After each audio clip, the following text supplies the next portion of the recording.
Tax ने मारा, Bollywood actress के घर पर छापा। एक्ट्रेस ने घर की दीवार में छुपा कर रखे थे लाखों रुपए की रकम। बाथरूम से बरामद हुई काली कमाई, वेश्यावृत्ति करने की हसीना ने कबूली बात।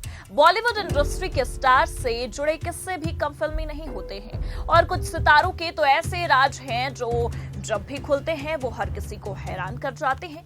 और ऐसा ही एक किस्सा बड़े पर्दे की उस हसीना का है जिसने 4 दशकों तक सिल्वर स्क्रीन पर अपनी एक्टिंग से राज किया है, लेकिन उसके एक कबूलनामे ने उसे करियर का तो क्या कहीं का भी मुंह दिखाने लायक नहीं छोड़ा है।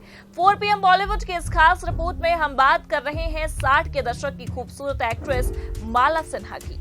वही माला सिन्हा जो 50 से लेकर 70 के दशक तक सिनेमा जगत की टॉप एक्ट्रेसेस में से एक थी। अपनी बेबाक खूबसूरती और शानदार अदायगी के चलते उन्होंने अपना एक अलग और खास मुकाम बनाया था, तो इन्हें कंजूसी का भी टैग मिला हुआ था। आखिर एक स्टार होने के बाद भी उन्होंने कभी भी अपने घर में कोई नौकर चाकर जो नहीं रखा, तो माला की निजी जिंदगी भी कब चर्चित नहीं रही। आखिर एक्ट्रेस के घर जब एक बार इनकम टैक्स की रेड पड़ी तो उनके बाथरूम की दीवारों से लाखों रुपए बरामद हुए।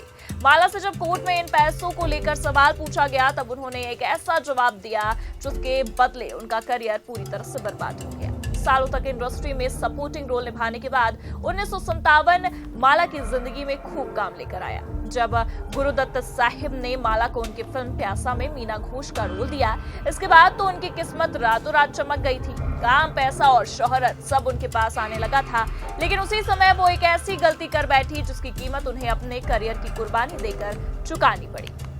दरअसल 70 के दशक के शुरुआती दौर की अगर बात करें तो उस वक्त एक दफा माला सिन्हा के घर में इनकम टैक्स वालों ने छापा मारा। रेड में उनके बाथरूम की एक दीवार से 12 लाख रुपए नकद बरामद हुए थे। उस दौर में इतनी बड़ी रकम, वो भी बाथरूम की दीवार में छुपा हुआ, बहुत बड़ी बात थी। इन पैसों को इनकम टैक्स की टीम ने जब्त कर लिया और माला के सारे बैंक अकाउंट्स को भी फ्रीज कर दिया। माला ने इसके लिए अदालत का दरवाजा खटखटाया, केस भी लड़ा, जिससे माला के पिता परेशान हो गए और उन्होंने एक वकील से बेटी के पैसे वापस दिलवाने की बात रखी। माला के पिता अल्बर्ट उन रुपयों को अपने हाथ से जाने नहीं देना चाहते थे, इसलिए उन्होंने पैसे वापस मिलने का तरीका ढूंढा। पिता के कहने पर माला ने भरी कोर्ट में कहा कि पैसे उन्होंने वेश्यावृत्ति यानी कि प्रोस्टिट्यूशन के जरिए कमाए थे। उस दौरान की इतनी बड़ी स्टार के लिए ये बात कहना काफी मुश्किल था। जिसके बाद कोर्ट से माला को पैसे तो वापस मिल गए, लेकिन समाज में उनकी खूब आलोचना हुई। उनके नाम से खूब हंगामा भी हुआ। बड़े बड़े स्टार्स ने माला के साथ फिल्म करने से भी इनकार कर दिया। उनका करियर बर्बादी की राह पर चला गया क्योंकि वेश्यावृत्ति की बात कबूलने से उनकी छवि पूरी तरह से खराब हो गई थी। गौरतलब है कि माला सिन्हा न सिर्फ एक्ट्रेस थी बल्कि वो सिंगर भी थी। बचपन में ही उन्होंने म्यूजिक की ट्रेनिंग ली थी, लेकिन फिल्मों के खातिर उन्होंने अपने सिंगिंग सफर की कुर्बानी दी। तो माला सिन्हा ने बॉलीवुड को कई सारी हिट फिल्में दी हैं। इस लिस्ट में बादशाह, हेलमेट, प्यासा, नया जमाना, एक गांव की कहानी, चंदन, फिर सुबह होगी, परवरिश, उजाला से लेकर मैं नशे में हूँ, धूल का फूल और माया शामिल हैं। माला ने अपने करियर में धर्मेंद्र, मनोज कुमार, संजय खान, राजेश खन्ना से लेकर अमिताभ बच्चन संग तक काम किया है। करियर में ज्यादातर हिट फिल्में देने वाली माला सिन्हा अपने दौर में माला हाईएस्ट पेड एक्ट्रेस की लिस्ट में भी शामिल थी। वहीं अगर निजी जिंदगी की बात करें तो निजी जिंदगी में उन्होंने नेपाली एक्टर चिदम्बरम प्रसाद लोहानी से शादी की थी। दोनों की मुलाकात साल 1966 में नेपाली फिल्म माटी घर की शूटिंग के दौरान हुई थी।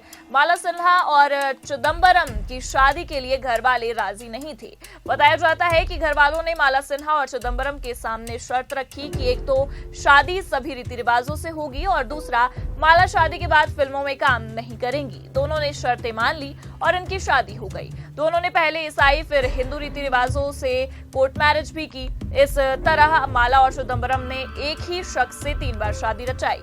माला की एक बेटी हुई प्रतिभा। प्रतिभा की अगर बात करें तो उन्होंने राजा हिंदुस्तानी समेत कुछ और फिल्में भी की हैं, लेकिन उन्हें कोई खास नाम नहीं मिल सका।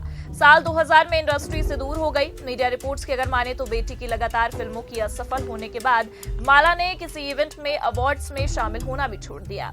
वो अब लाइमलाइट से कोसों दूर रहना पसंद करती हैं।